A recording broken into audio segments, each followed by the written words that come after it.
Selamat pagi semua, salam sejahtera buat kita semua dimanapun berada.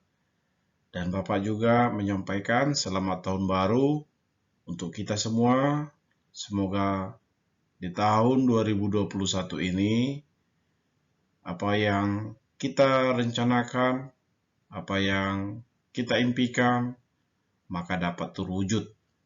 Terlebih pada virus corona, kita harapkan kepada Tuhan supaya pandemi ini segera berakhir, sehingga kita dapat melaksanakan tugas kita sebagaimana biasanya, dan kita dapat kembali belajar secara tatap muka di sekolah tanpa ada gangguan kesehatan apapun.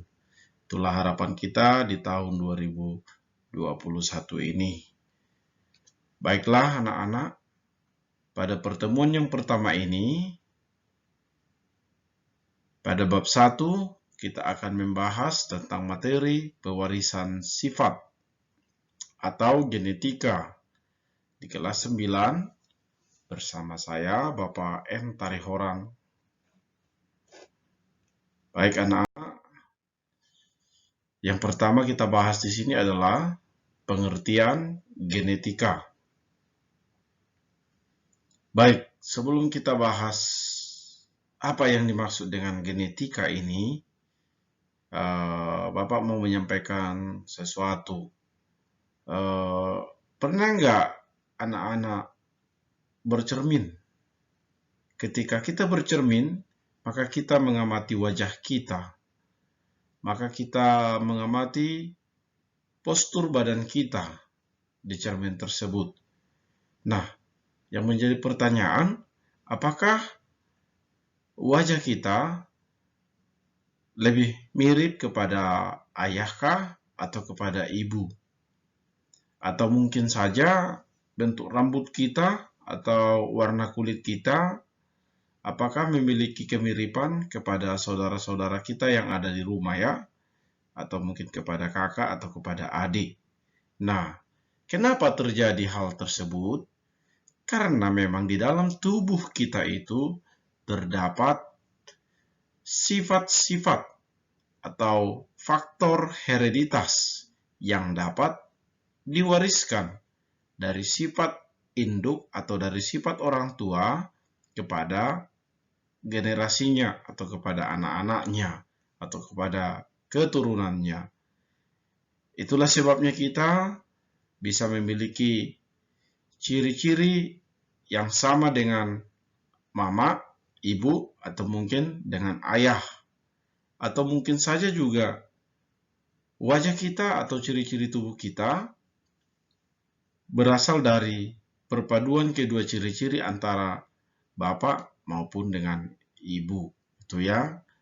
Nah, itu semuanya dikendalikan oleh satu faktor yang disebut dengan genetik yang terdapat di dalam tubuh.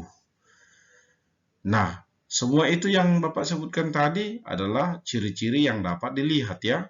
Contohnya seperti rambut, warna kulit, tinggi badan, bentuk buah pada tumbuhan, warna bunga, itu semuanya dapat kita lihat. Dapat kita amati secara langsung. Nah, ada juga sifat-sifat karakteristik yang tidak dapat dilihat secara langsung. Contohnya apa? Suara. Mungkin kita bisa sama suara kita dengan suara orang tua kita ya. Dengan bapak mungkin.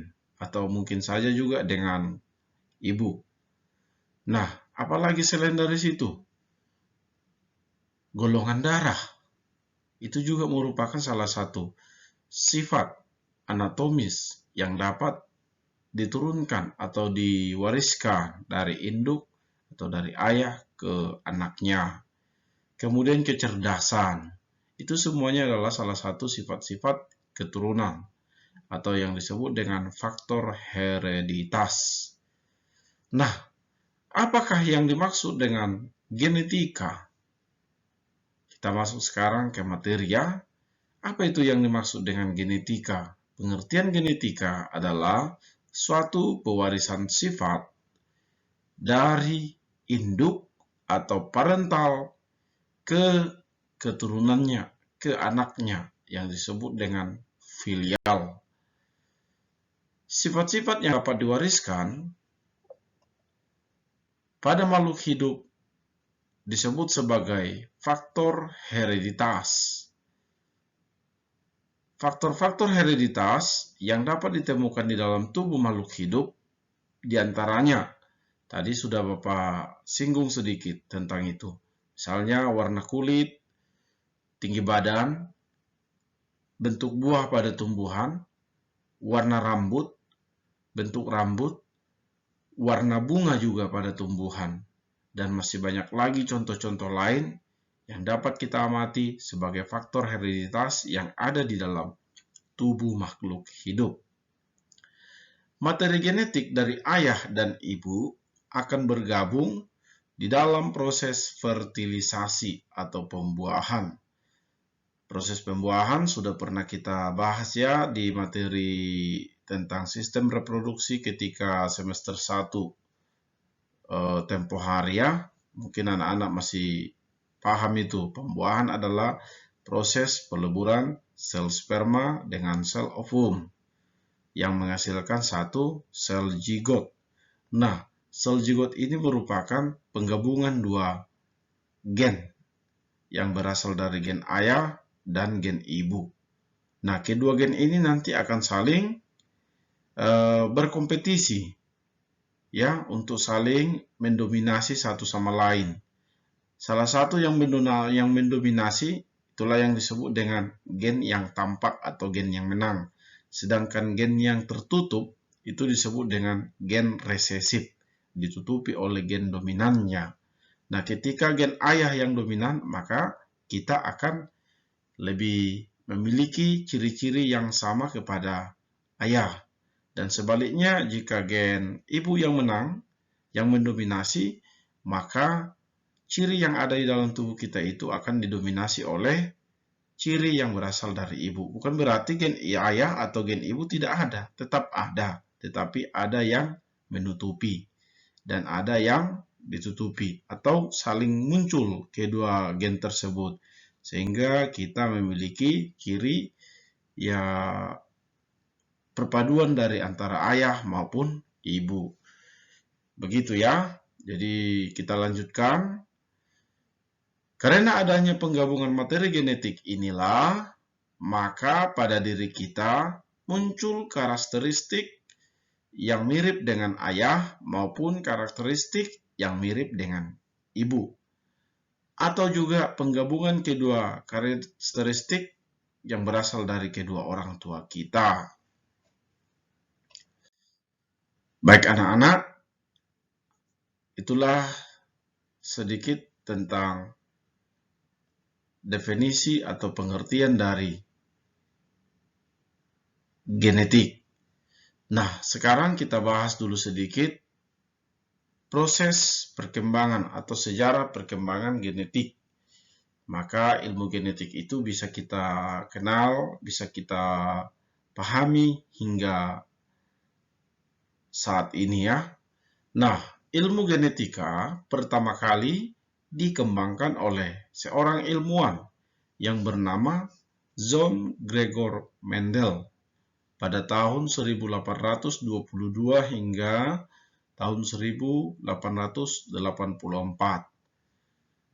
Beliau mengungkapkan hasil penelitiannya melalui eksperimen yang dilakukan pada tanaman kacang ercis. Dia menyilangkan beberapa sifat yang terdapat di dalam kacang ercis tersebut, yaitu sifat-sifat kontras, sifat-sifat yang bisa diamati lebih mudah, lebih mencolok dari tumbuhan kacang ercis tersebut, misalnya bentuk biji, yaitu biji bulat disilangkan dengan biji berkeriput. Kemudian ukuran batang, yaitu batang yang tinggi disilangkan dengan tumbuhan kacang ercis berukuran batang pendek. Kemudian, bunga yang berwarna ungu disilangkan dengan bunga yang berwarna putih. Nah, dari hasil persilangan tumbuhan kacang ercis pada generasi pertama maupun generasi kedua memiliki pola keteraturan yang bisa dijelaskan secara matematik. Dalam penelitiannya, generasi pertama menghasilkan keturunan yang memiliki sifat yang sama dengan salah satu sifat induknya. Sedang pada generasi yang kedua, dihasilkan dua macam fenotip sama, salah satu dengan induknya yang memiliki jumlah fenotip yang tetap. Nah, kita lanjutkan.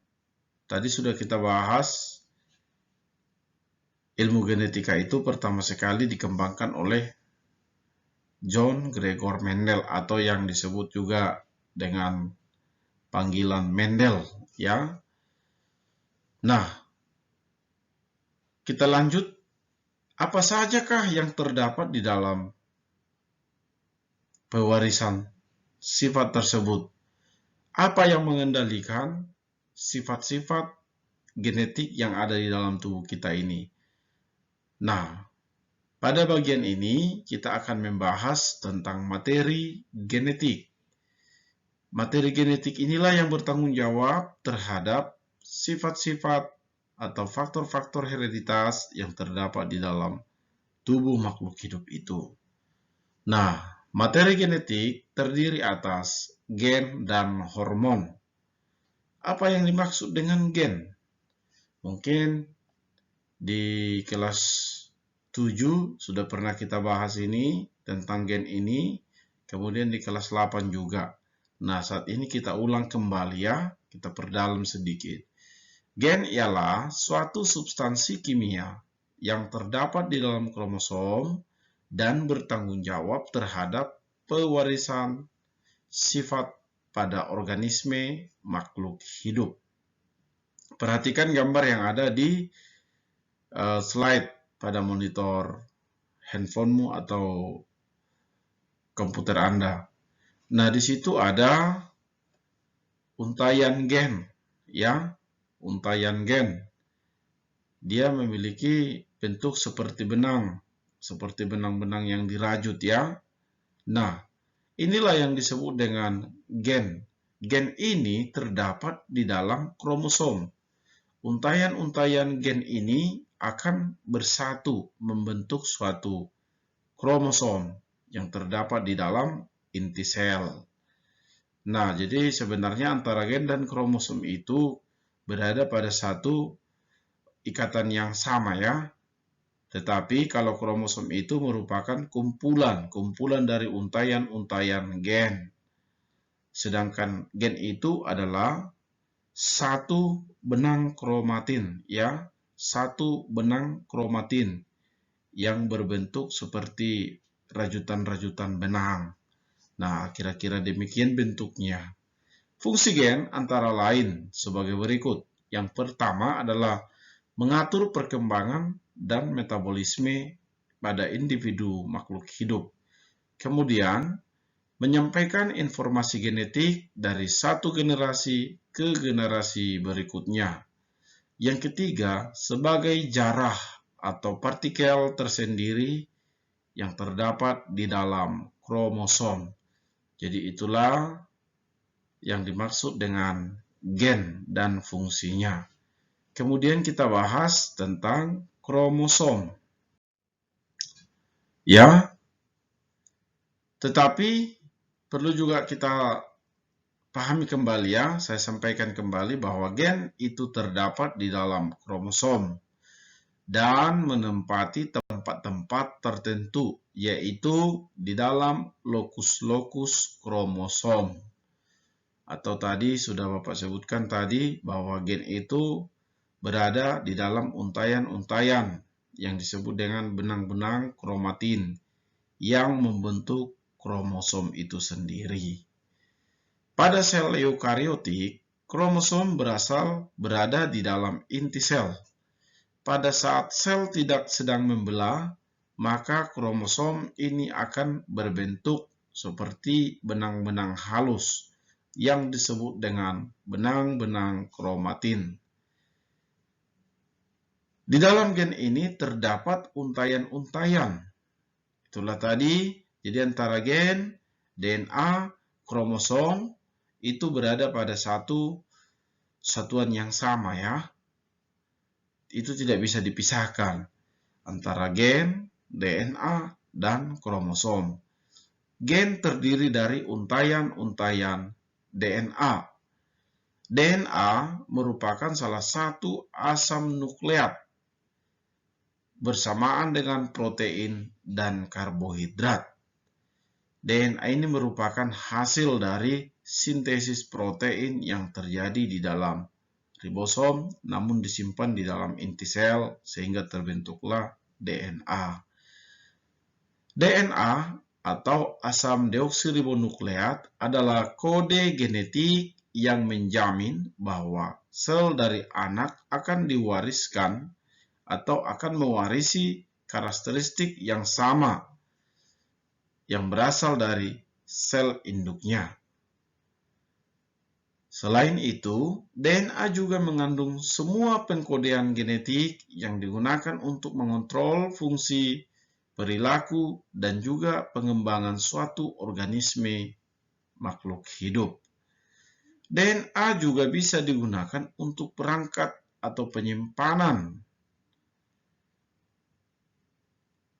pada sel yang sifatnya untuk menyimpan instruksi-instruksi genetik atau menyimpan gen-gen yang akan mengendalikan faktor hereditas tersebut atau sifat-sifat genetik itu. Nah, kita lanjutkan. Sedangkan kromosom adalah benang-benang halus yang berfungsi sebagai pembawa informasi genetis pada keturunan berikutnya. Nah, pada tampilan slide monitor kita, di situ ada gambar kromosom dan bagian-bagiannya. Nah, kira-kira demikian gambar kromosom yang terdapat di dalam inti sel. Nah, di dalam kromosom itu terdapat untayan-untayan gen, di mana di dalam gen itu terdapat DNA maupun RNA. Nah, kromosom itu terdiri dari beberapa bagian. Yang pertama adalah kromatid. Kromatid itulah yang disebut dengan untayan-untayan gen yang di dalamnya terdapat DNA maupun RNA atau disebut dengan benang kromatin ya. Kemudian yang kedua adalah sentromer atau pusat kromosom ya, atau disebut juga dengan badan kromosom. Kemudian yang ketiga adalah lengan, sama halnya dengan nomor 4, terdiri dari lengan pendek maupun lengan panjang. Itu yang dimaksud dengan lengan yang terdapat pada kromosom. Kalau pada gambar ini ada 4 lengan kromosom ya, ada 4, tetapi tergantung daripada letak sentromernya. Ada juga kromosom yang sentromernya berada pada ujung kromosom, jadi sehingga lengannya hanya tampak 2 atau terdiri dari lengan panjang saja. Atau ada juga yang berada pada posisi dekat di salah satu ujung lengan kromosom itu sendiri. Jadi itulah jenis-jenis dari kromosom ya. Dilihat dari letak sentromernya. Pada makhluk hidup tingkat tinggi, sel tubuh atau sel somatik mengandung satu pasang kromosom yang diterima dari kedua induk atau parental. Kromosom di dalam sel manusia terdiri dari dua jenis. Yang pertama adalah autosom, yaitu kromosom yang mengatur sifat-sifat tubuh selain dari jenis kelamin. Kromosom tubuh atau autosom disimbolkan dengan huruf A. Pada manusia, jumlah autosom itu sebanyak 22 pasang atau berjumlah 44 buah. Yang kedua adalah gonosom atau disebut juga dengan kromosom seksual, yaitu kromosom yang khusus menentukan jenis kelamin. Gonosom pada laki-laki disimbolkan dengan XY dan gonosom pada perempuan disimbolkan dengan XX. Fungsi kromosom adalah yang pertama untuk menyimpan materi genetik. Materi genetik inilah yang akan menentukan sifat dan kekhasan setiap tubuh makhluk hidup. Yang kedua, untuk menentukan jenis kelamin. Terdapat dua jenis kromosom kelamin, yaitu X dan Y. Apabila kromosom embrio menyatu antara X dengan X, maka embrio yang akan terlahir itu menjadi seorang perempuan. Sedangkan apabila kromosomnya bergabung dari X dengan Y, maka ia terlahir sebagai laki-laki. Yang ketiga, kromosom juga berperan penting dalam proses transkripsi DNA untuk melakukan sintesis protein. Hal ini dikarenakan kromosomlah yang membawa materi genetis, misalnya seperti gen DNA. Yang keempat adalah berperan juga di dalam proses pembelahan sel dan memastikan masing-masing sel yang telah membelah mendapatkan gen yang sama. Itulah beberapa dari fungsi kromosom pada makhluk hidup. Nah, berikut ini adalah tabel di mana jumlah kromosom antara jenis, spesies, individu yang satu dengan yang lainnya berbeda. Perhatikan tabel berikut ini. Ada di sana sebanyak 20 jenis organisme, mulai dari manusia, jumlah kromosomnya sebanyak 46 buah, yang terdiri dari 44 kromosom tubuh dan 2 buah kromosom seksual. Kemudian di sana ada orangutan. Jumlah kromosomnya sebanyak 48. Dikurang 2. Karena 2 itu merupakan kromosom yang menentukan jenis kelaminnya. Selebihnya adalah autosom. Kemudian yang ketiga siamang. Sebanyak 50 buah jumlah kromosomnya. Marmut sebanyak 60 buah kromosomnya, dan seterusnya bisa kita lihat pada tabel yang ada di slide monitor kita ya, bisa diperhatikan. Hingga nomor 20 di sana ada buncis, jumlah kromosomnya sebanyak 14. Kemudian nomor 17 di sana ada bakteria. Bakteri jumlah kromosomnya hanya 1. Baik, kita lanjutkan ya. Baik, kita lanjutkan. Kita kembali ke topik awal tadi, yaitu mengenai teori genetik yang dikemukakan oleh John Gregor Mendel dengan menggunakan kacang ercis atau Pisum sativum sebagai bahan eksperimennya. Nah, Mengapa Mendel menggunakan atau memilih kacang RC sebagai bahan eksperimennya di dalam menentukan sifat-sifat genetik yang terdapat di dalam tubuh makhluk hidup? Di sini ada beberapa alasan Mendel menggunakan kacang RC di dalam percobaannya. Antara lain, yang pertama adalah karena kacang RC sangat mudah melakukan penyerbukan silang. Kemudian, kacang RC mudah ditemukan atau mudah didapat. Yang ketiga, sangat mudah untuk melangsungkan hidupnya dan mudah dipelihara juga. Yang keempat, cepat berbuah atau umurnya relatif pendek, sehingga sangat memungkinkan untuk dilakukan sebagai bahan percobaan. Kemudian dapat juga melakukan penyerbukan sendiri.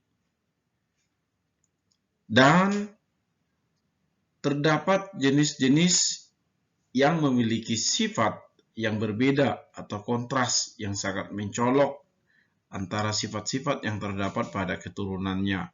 Contohnya, warna bunganya ada yang merah, ada yang putih. Warna bijinya juga, misalnya ada warna kuning, ada warna hijau. Warna buahnya atau polongnya ada yang berwarna hijau, ada warna kuning juga.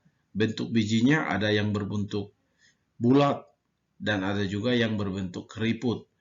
Kulit bijinya, ukuran batang hingga letak bunga.